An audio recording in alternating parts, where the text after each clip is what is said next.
Nós vamos falar agora sobre a situação na Ucrânia, hoje dia 22 de julho de 2025, são 9 horas da manhã, não, são 10 horas da manhã aqui no Rio de Janeiro, 4 horas da tarde lá em Kiev, no momento que eu gravo esse vídeo, e tivemos um pequeno ataque russo contra a Ucrânia, mas os ucranianos fizeram vários ataques com drones aqui, inclusive lá em Moscou, continua a confusão lá nos aeroportos de Moscou, e também teve um ataque contra uma refinaria aqui longe pra caramba, aqui em Ufa, a refinaria, a maior refinaria da Rússia, foi atingida aqui também de ontem para hoje, né? A linha de frente não tem nenhuma mudança nisso daqui. Lá na Rússia, a chefe do STF deles lá, né, a juíza-chefe do STF, que formou na turma do Putin, olha só, a colega de turma do Putin, acabou de ter um mal súbito e morreu. Muito triste isso, né? Meus sentimentos à família dela. Não sei se ela tomou algum chá antes disso, né, mas vocês sabem que lá na Rússia tem morrido muita gente ligada ao Putin ultimamente, né? Enfim, está acontecendo também neste momento o Ramstein, aquele encontro de ajuda para a Ucrânia, com mais um monte de declarações de ajuda de vários países para a Ucrânia, e estão as preparações para a conversa de paz, né, em Istambul, na Turquia, que de novo eu acho que não vai dar em nada, mas enfim, vamos ver o que vai acontecer aqui, né? Vamos falar sobre esses e outros assuntos em detalhes. Essas notícias foram sugeridas por Dona Vaninha Ama a Barba do Peter, Quando Atrasa Vídeo, Acho que o Peter foi preso, e várias outras pessoas. Obrigado aí ao pessoal que sugeriu notícias lá no nosso site, no wrevolving.com, e obrigado a você que está assistindo o nosso vídeo. Se você gosta do nosso conteúdo, por favor, deixe o seu like e se inscreva aqui no canal, né? Bom, pessoal, o vídeo da Ucrânia tem atrasado porque realmente eu estou fazendo muito vídeo lá no Ancapsu com essa confusão toda lá em Brasília, a questão da Bolsonaro, Fux, Alexandre de Moraes e coisa e tal. Fiz vídeo até de madrugada de ontem para hoje. Hoje cedo já tinha novidade com o Hugo Mota fechando o Congresso. Enfim, realmente a situação está complicada, mas eu vou continuar fazendo os vídeos da Ucrânia aqui, podem ter certeza. Agora, eventualmente, vai ter algum atraso nisso daqui, né? Pois bem, de ontem para hoje, os russos lançaram 42 drones contra a Ucrânia. A maior parte foi derrubada pela defesa antiaérea e por sistemas de guerra eletrônica. De qualquer forma, alguns ainda atingiram o alvo, né? A gente vê aqui um ataque em Odessa que acabou levando alguns carros a pegarem fogo ali, uma pessoa ficou ferida. Infelizmente, muito triste isso daqui, mais um ataque contra civis sem absolutamente nenhuma utilidade militar, né? Agora, os ucranianos fizeram ataques também, tá? Drones atingiram a companhia petroquímica de Novokubishevsk. Novokubishevsk, lá na... Onde é que é o lugar? Novokubishevsk. Novokubishevsk é em Samara. Eu tinha falado em Ufa, não é em Ufa, não, é Samara. É aqui, ó, nessa região aqui, que tem essa grande planta petroquímica, a maior planta petroquímica da Rússia, e aqui, ó, Novokubishevsk, e foi atingida por drones ucranianos, né? Ele está falando dessa empresa aqui, que é uma empresa enorme que tem aqui, que foi atingida pelos ucranianos. É uma boa notícia isso. Os ucranianos aparentemente voltaram a atingir indústrias químicas russas. Isso é uma ótima notícia. Também na região de Milerovo, em Rostov, os ucranianos atingiram de novo uma base aérea ali e parece que teve 10 explosões na base aérea de Milerovo, ali na região de Rostov. Milerovo é essa região aqui, ó, é esse ponto aqui. Milerovo, a base aérea está aqui e foi atingida pelos ucranianos. A gente não sabe ainda o que foi atingido, né? Mas teve bastante coisa pegando fogo lá, muita coisa explodindo. Se são aviões, se é munição, se são carga, logística, o que foi atingido, a gente não sabe, né? Os ucranianos atingiram, alguns dias atrás, no dia 20, sistemas de defesa antiaérea russos ali na região de Belgorod. Dá para ver aqui os sistemas, os radares do sistema de defesa antiaéreo, e é impressionante como é que esses radares são vulneráveis para drones, né? Você vê, né, em tese, o objetivo desses radares e do sistema de defesa antiaéreo é justamente impedir que algum objeto aéreo atinja alguma coisa, inclusive o próprio radar. E, no entanto, aqui, ó, vários radares destruídos ali na região há alguns dias atrás, né? Hoje a gente ficou sabendo que esses radares foram destruídos. Bom, também teve um ataque contra um depósito de munição na cidade de Melitopol, né? A cidade temporariamente ocupada de Melitopol, em Zaporizhia, está pegando fogo aqui, uma explosão muito grande. Os ucranianos atingiram alguma coisa muito forte ali. Então, Milerovo é aqui, Melitopol é aqui onde foi a explosão, nessa região aqui, temporariamente ocupada, né? Então, vários ataques ucranianos aí nos últimos dias. A gente tem algumas imagens interessantes aqui de um drone de fibra ótica FPV vigiando uma instalação russa aqui, né?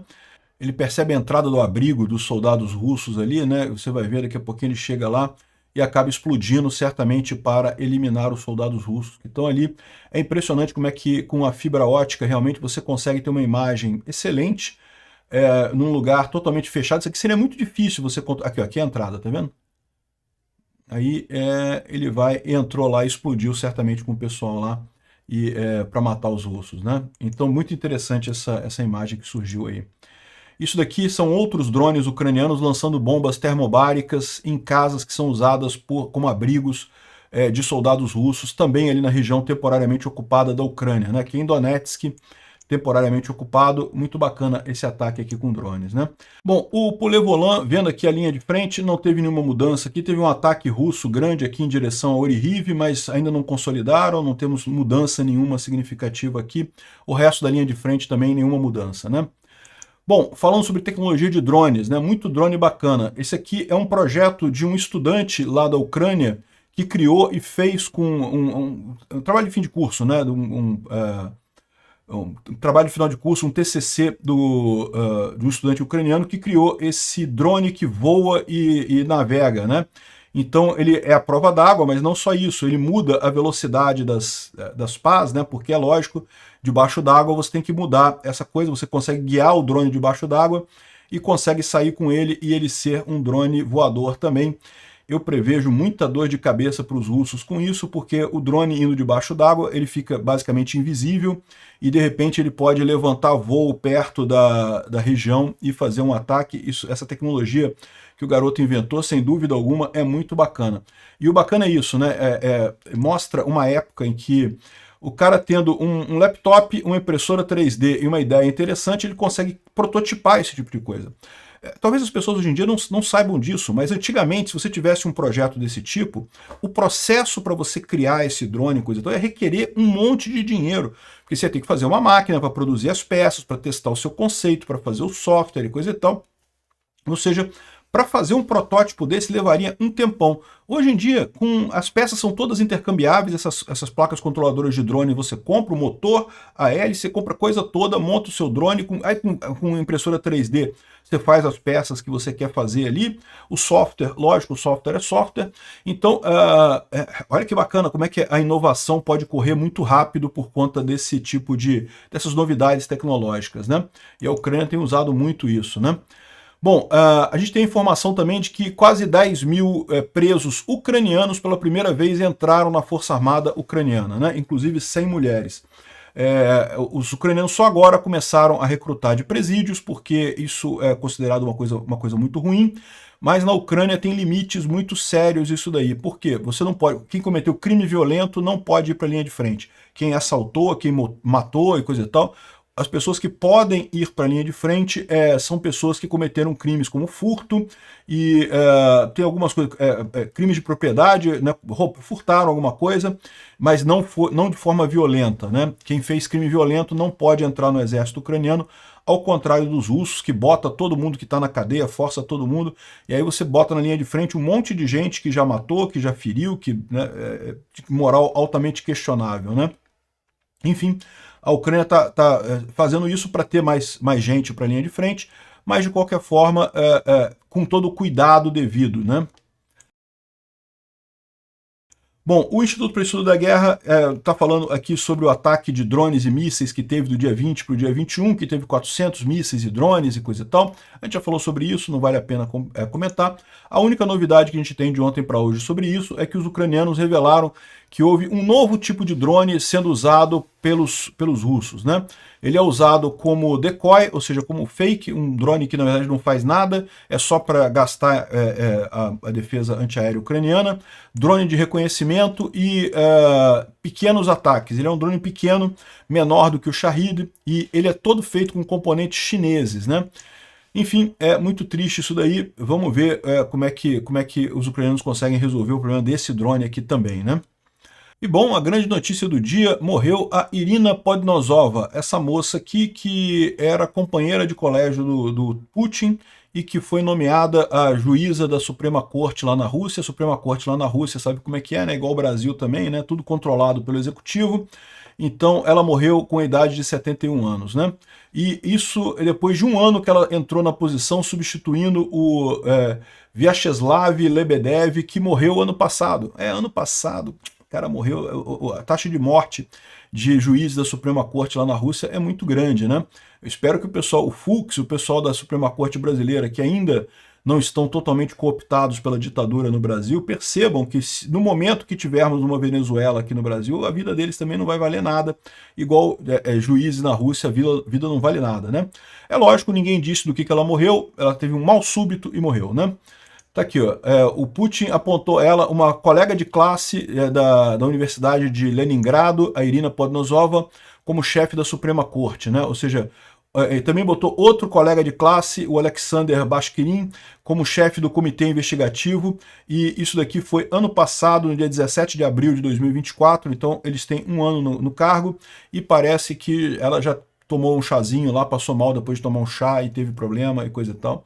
Típico da Rússia isso, né?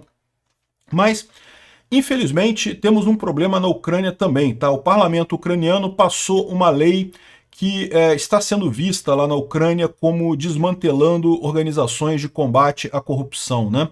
A justificativa justamente é que no esforço de guerra o pessoal tem atrapalhado, essas investigações sobre corrupção têm atrapalhado o esforço de guerra, mas é lógico que o povo ucraniano quer sair da esfera de influência russa e se unir à esfera da influência europeia, justamente porque não gostam da forma como as coisas são feitas na Rússia, né? Com corrupção, com coisa e tal. Então há uma pressão popular muito grande contra essa medida, né?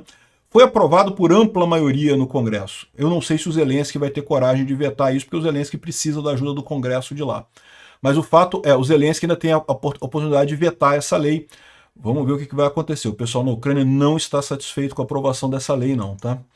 Bom, começou hoje o encontro de Ramstein, 52 nações reafirmando o propósito para a Ucrânia, vários países indicando que vão doar sistemas Patriot, munição para o Gepard, drones, apoio para o F-16, um monte de coisas, muito interessante o encontro lá. Aí tem as várias notícias aqui, a Holanda diz que vai ajudar, a Noruega também vai ajudar, a Canadá também prometeu coisa, e enfim, a França também assinou novos documentos em cooperação em setores-chave, então vários países ajudando a Ucrânia nesse propósito, né? Além disso, começa agora, dia 23, amanhã, o encontro de paz lá na Turquia. Como eu já falei para vocês, eu sou cético, acho que não vai chegar a lugar nenhum isso. De qualquer forma, o Rustem Umerov, que é agora o chefe do Conselho de Segurança Nacional, vai para a Turquia, vai chefiar essa delegação que vai negociar lá com os russos, né? Então, pelo menos, deve ter mais uma rodada de troca de prisioneiros de guerra. Isso é uma coisa positiva, evidentemente, já é algum ganho dessas reuniões lá em Istambul, né? Bom, uma coisa que o Lindsay está colocando aqui é que os russos estão cada vez mais desesperados com o fato de que o Zelensky conseguiu quebrar todo o condicionamento que eles tinham preparado em torno do Trump e está conseguindo falar a linguagem do Trump, né? Aqui, ó, a Ucrânia conseguiu quebrar o código e atingir Trump e a Rússia agora está entrando em pânico. Prova disso? O propagandista russo, o Alexander Dugin, completamente mudou as táticas, né? Começou, de fato, a criticar agora o Trump, abertamente a criticar... Vocês estão vendo muita coisa do pessoal falando sobre o caso do Jeffrey Epstein, coisa e tal, criticando o Trump, que o Trump está na lista do Jeffrey Epstein, não sei o que lá. E olha só, isso realmente é uma crítica válida de ser feito. Só que isso é um detalhe tão grande, isso é um caso fechado, um caso antigo, e eu concordo que é uma besteira esse negócio, né? Eu cheguei a fazer um vídeo sobre isso lá no início desse processo todo, mas é meio que não justifica essa coisa toda. Por que está tomando uma dimensão tão grande, né? Porque são as Russettes falando isso. Aliás, aqui no Brasil também, um monte de Russette aqui no Brasil levantando esse caso do Trump, não porque o Trump é pedófilo e não sei o que lá, ou seja, estão preocupados. Por quê? Porque esse é o ponto, esse era o temor deles, né? O Trump era a última expectativa que o Putin tinha de conseguir uma vitória nessa guerra e agora essa expectativa não tem mais.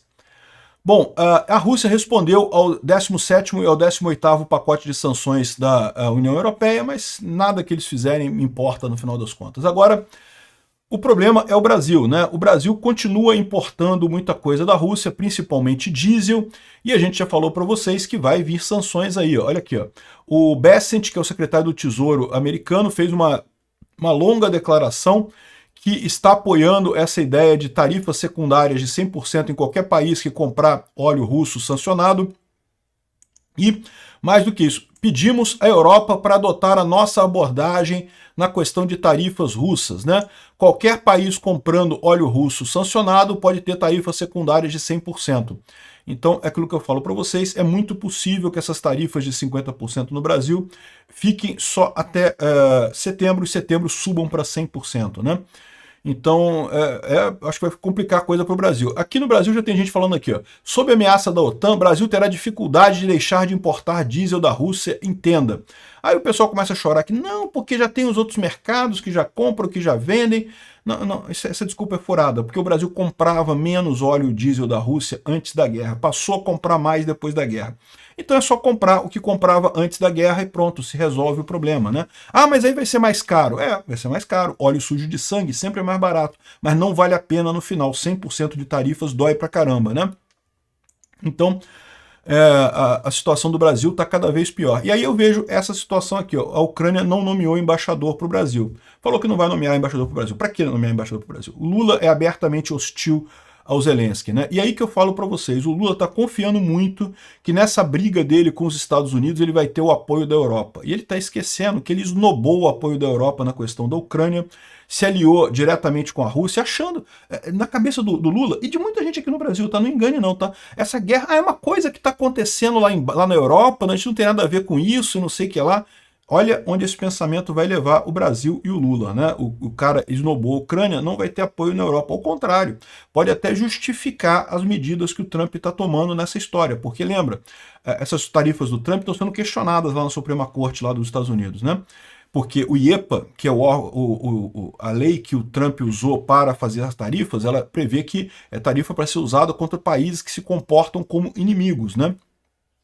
E o questionamento é justamente que, por exemplo, o México e o Canadá não são inimigos. E é verdade. Ou seja, pode ser que, nesse caso, as tarifas caiam. Agora, o Brasil está dando um monte de indicação de que realmente é inimigo. O Lula tem feito abertamente declarações e coisa e tal de que é inimigo mesmo. Ou seja, a situação pode ficar muito pior aqui para o Brasil muito em breve com essa coisa toda do Lula continuar nessa rota dele em direção à Venezuela. Obrigado por assistir o vídeo até o final. Se gostou do conteúdo, não esqueça de deixar o seu like, isso ajuda o canal a crescer e a chegar para mais gente. Se não gostou, deixe o dislike e explique nos comentários como podemos melhorar. Comente também sugestões de temas que podemos trazer por aqui. Comentários insultuosos ou defendendo ditaduras e criminosos de guerra serão sumariamente bloqueados. Agradeço a compreensão. Se ainda não é inscrito no canal, considere se inscrever clicando no botão inscrever-se abaixo e marcando a campainha para todos os avisos.